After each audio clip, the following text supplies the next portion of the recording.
Let's look at architecture strategy now.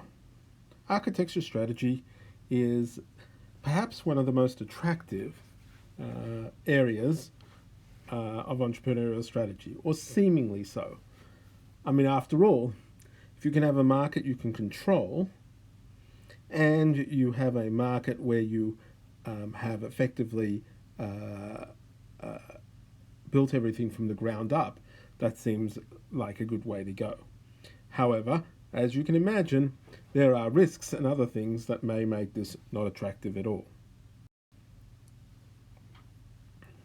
So as I said, architectural strategy is where you orientate yourself towards competing with existing value chains, perhaps where none existed at all, and you invest in control, whether it be through intellectual property protection or other things that make it harder for people to compete with you in the future.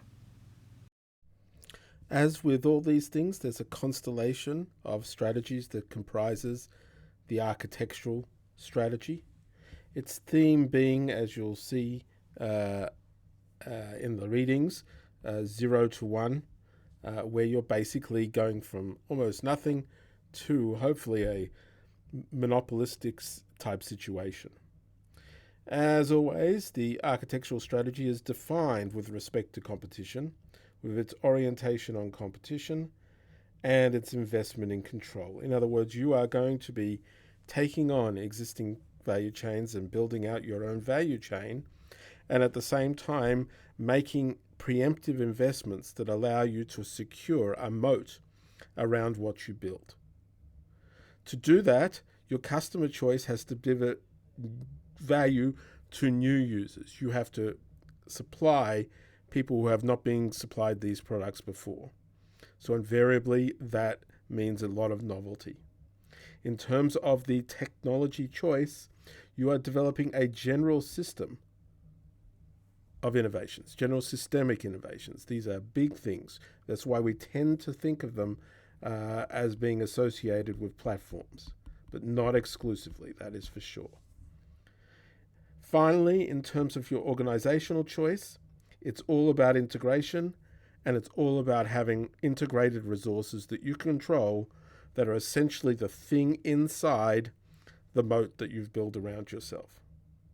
So basically, you are essentially trying to do as much possible yourselves without leaving any non-competitive elements outside. In terms of the value creation hypothesis, again, we are focusing on new users and delivering to them value through system innovations. In terms of the value capture hypothesis, it's all about, are you able to achieve control through integration of your resources? Are you able to do that? That is the value capture hypothesis. What's an example of this sort of architectural strategy? Airbnb is a classic one. Airbnb, yes, they're often seen as disruptive, but that's according to old definitions, not the definitions we're using here. Instead, Airbnb took a whole lot of things that were not currently being utilized and built an entire value chain to unlock essentially people's homes for the purposes of temporary accommodation. This had not been done. We had at one extreme, we had rental markets. Look at a continuum here. One extreme, we've got rental, renting. And at the other extreme, we had, of course, hotels. Okay, that was your temporary accommodation. Renting was your long-term accommodation, which renting invariably relied on, allowed individual landlords to come into play. But what Airbnb did is it said, well, why can't we have a bit of both?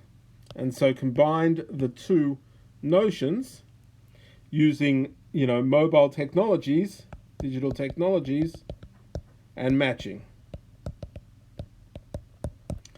and got them all together. And so found that new opportunity. So serving a whole lot of needs both on the supply side, unlocking these assets, and on the demand side, allowing you to appeal to customer classes who did not fall easily into these other mixes. A very interesting business model indeed. But it's architectural strategy because Airbnb are competing with this, not so much with that. So there's competition here with an existing value chain, and Airbnb are oriented towards control. Why are they oriented towards control? Because they're building up a platform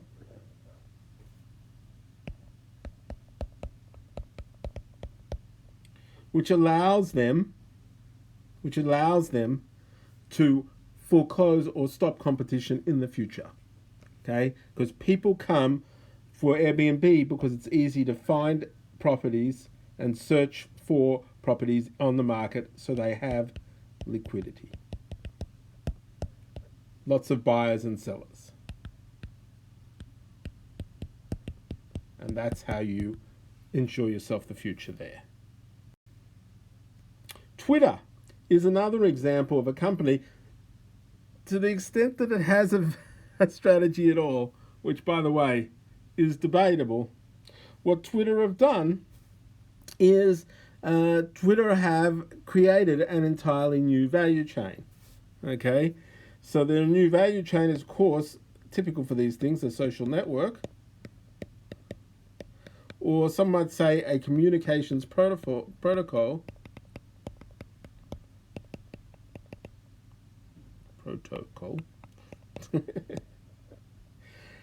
And they are competing with other forms of communication in that regard. But they're different. They were different in lots of ways. They're different in the short messages, etc.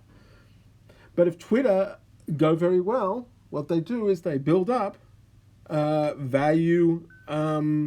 They build up a new value chain, and they build up network effects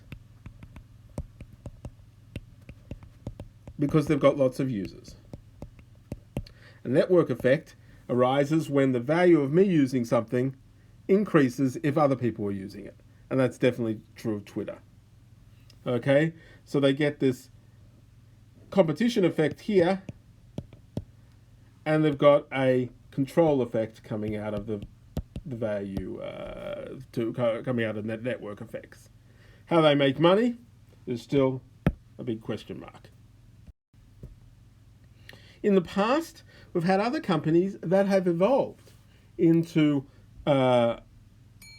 companies that have ended up having an architectural strategy. Now, obviously, with regard to Lego, it's very tempted to take this little brick and think about that as architecture right there, because you put them together and you build a little house. But that's not what I'm talking about here. What's interesting about Lego is it started off with a product and then had the idea later on to move into a platform, or what they called a system, because they tried to make all of these bricks interoperable. Now that gave rise to an interesting economy of scope, in that if you had some Lego pieces, there was a value to you having more Lego pieces. And so that is where they ended up having some measure of control. And they've been a very, very successful product. So, you have this new value chain. It's often the case that with that new value chain, you're using a platform for control.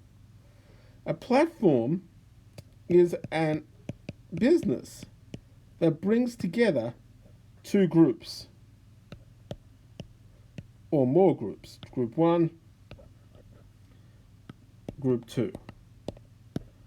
We see platforms all over the place. We see them in media, where the two groups are advertisers and readers. We see them in search, where it's again advertisers and users coming in. We see them in things like credit cards, where we've got merchants and we've got consumers coming in there. And we see them in other things, such as dating networks, where sometimes the two groups are distinct, men versus women. Sometimes they may be the same. Why not? Here's something for you to review later on, some more details about architectural strategy, including some of the firms that have engaged in architectural strategy in the past. And as I said, in architecting a product-driven value chain, you may use several things to give yourself control. Henry Ford here with the Model T used economies of scale, that is, to be able to produce at lower costs if you had higher and higher volumes. Dell relied on economies of scope, being able to have a lot of customizable different products coming off the same scheme. And the Body Shop architected on the basis of differentiation, placing themselves outside of the normal cosmetic selling with a whole lot of different differences there, but with a retail network that allowed themselves to build on one another. And you can get architectural strategy that way too.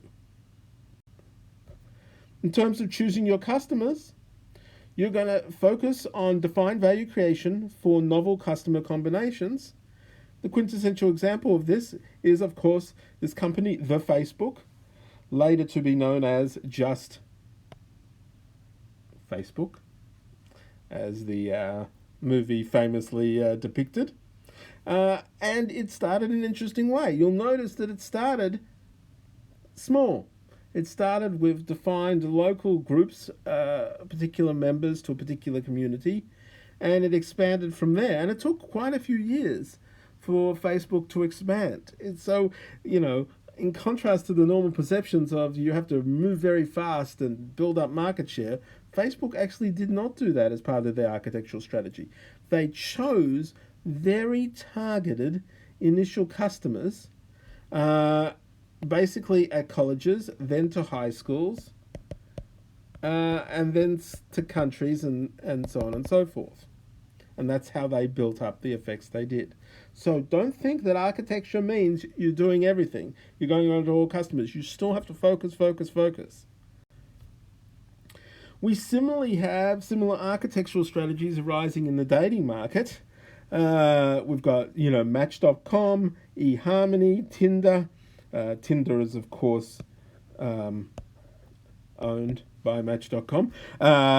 JDate, some specialized ones. I'm sure there are other sites as well. This is after my time, and the other side, things like Grindr. And all of these sites are basically getting the benefits of liquidity.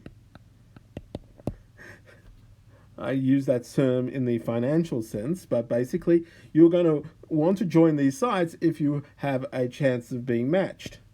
So it's the obvious example of a design problem. But some of these ones choose very different strategies. Match.com was very mass market. eHarmony focused on long-term relationships. That's why they have, like a 3-hour application process to sign up. Tinder, on the other hand, does not. Okay, it's a different segment, different targeted customers. So you're still targeting customers, even though you are trying to architect an entire new value chain. In terms of the technology, you invariably build your value chain or ecosystem around a new technology. For instance, OpenTable built their technology, built their entire reservation system around mobile devices. That was a new technology there. So, you can see this sort of thing occur. This hadn't been done before. They exploited that opportunity and obviously have done very well at it. In terms of choosing your competition, you are going to orientate towards competition and invest in control. A great example of this is Bloomberg. Michael Bloomberg there is seen in his younger days before he became mayor of New York, etc. He saw a need to provide information to financial traders and came up with the Bloomberg terminals that are still used today and that people rely upon, and built off of that. And it was very competitive and can charge a lot for it, and has had very few competitors into the future. In terms of choosing your organization, The goal is to assemble resources to become a monopoly outcome. This is the 0 to 1 idea. This is Peter Thiel. He is the founder of Palantir, which basically aggregates data around the internet and sells it to various organizations, including government. And he was able to achieve, another billion-dollar business by essentially investing in control of that data and building relationships that fostered exclusivity in terms of being able to broker and sell that data to others.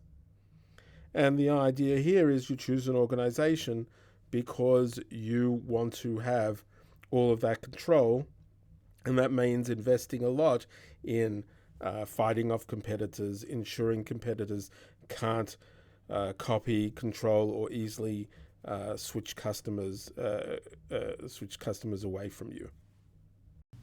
Okay, so this is the architectural strategy. The architectural strategy is very attractive. For many years, this was the thing that we advocated people to look for as a part of entrepreneurial strategy. Look for these areas where you can get a monopoly and control it, etc. Now, it's not the only way to make money. It's often very risky. It's often got a lot of competition up front to try and get the prize at the end.